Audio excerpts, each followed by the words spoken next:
të ekspozueshme dhe mbase rasti konkret ka të bëj me një rast tillë. Po, dihet nëse ka ikur personi dyshuar apo nuk bëhet shumë e ditur se çfarë ka ndodhur më tutje? Pas incidenti, personi ka tentuar me u largu, por i njëjti është arrestuar nga 2 efektiv të tjerë të policisë, derisa më pas policia është dërguar për të marrë tretmanin mjekësor. Unë besoj se potencialisht, sepse nuk pëjdim krejt rrethonat, por besoj që potencialisht ky ka qenë mbase edhe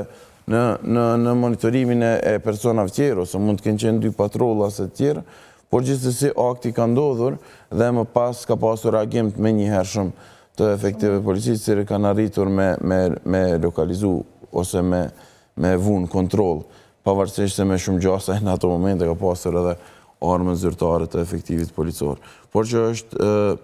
themi kështu si rast, jashtëzakonisht rëndetës, sepse goditja e efektive policor është goditje drejt për drejt ndaj shtetit dhe fati mirë është që personi pra nuk ka vdekur dhe të shohim se cilat do të jenë informacionet e fundit se përket shëndetit, sepse nuk po guxojmë me paragjyku me thonë që është në gjendje të mirë ose të keqe, sepse ka disa informacione të cilat i ka marrë kohë pak më herët dhe besoj që është mirë me i prit sa dalin informacione tjera që ndërlidhen me gjendjen shëndetësore e tij. Shpresojmë të jetë mirë. Shpresojmë. Krejt në fund, po du me përmend edhe paralajmërime që vinë nga Donald Trump. Dje përmendëm bashkë, Gonxha, përmendëm edhe një status cilin e kishte bërë Donald Trump me inteligencë artificiale, ku paralajmëronte se qëtësia është para stuhisë, derisa ka pasur edhe deklarime të tjera gjatë ditës, duke dhënë sinjale se koha për Iranin po përfundon,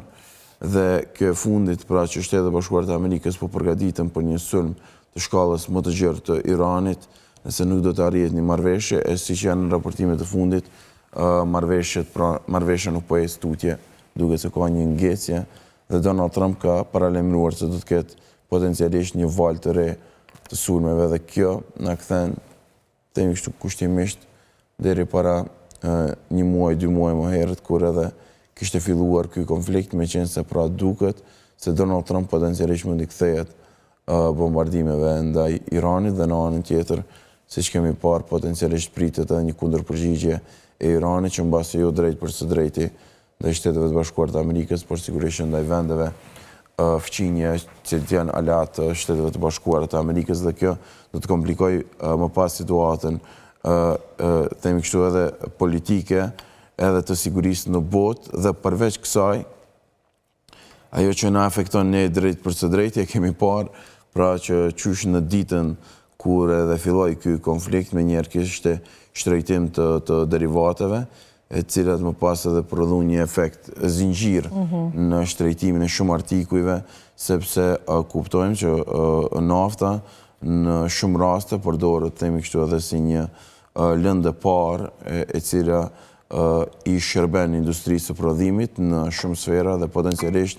rritja e çmimit të derivateve afektoj drejt për së drejti edhe koston e prodhimit, dhe në fund e gjitha e paguar nga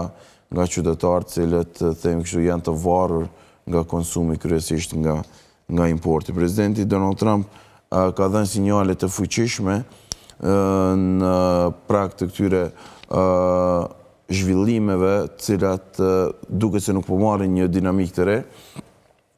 Informacionet e fundit janë se nuk ka një përparim theksuar në marrëveshjen ndërmjet Shteteve të Bashkuara të Amerikës, përkatësisht përfaqësuesve të Shteteve të Bashkuara të Amerikës dhe Iranit, dhe gjithçka ndërlidhet sigurisht me kërkesën e vazhdueshme të Shteteve të Bashkuara të Amerikës, që ndërlidhet me prodhimin e uraniumit të pasuruar, dhe kjo potencialisht nënkupton edhe zhvillimin e industrisë bërthamore nga ana e Iranit, me cilat Shtetet e Bashkuara të Amerikës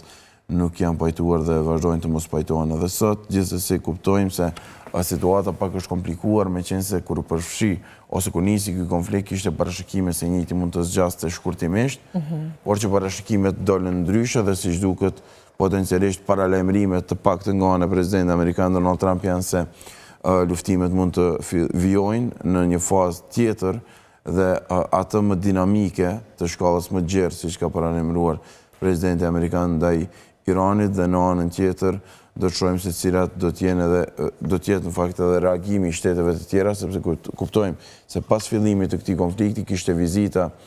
të përfaqësuesve të vendeve cilët drejt për së drejti afektohen nga ky konflikt, me qenë se varen nga ngushtica e Hormuzit dhe qarkullimi atje, pati edhe presidentja japoneze kishte shkuar për diskutuar me presidentin Trump, sa i përket afektimit të drejt për drejt të ekonomisë atje. Do të shohim nëse potencialisht themi kështu ky do të mirë si një sinjal, o themi kushtimisht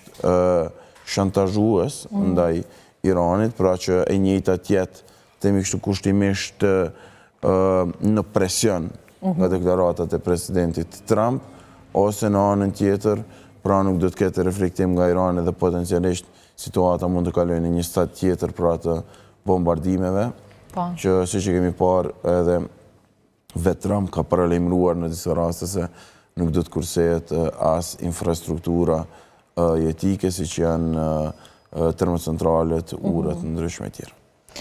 Urojmë që mos shkoj puna deri aty, shpresojmë, sepse është një situatë që aktualisht më duket krejt bota apo varet nga një ngushticë.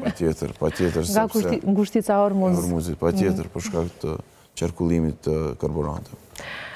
Do të nisim lidhje direkte në këto momente vullnet dhe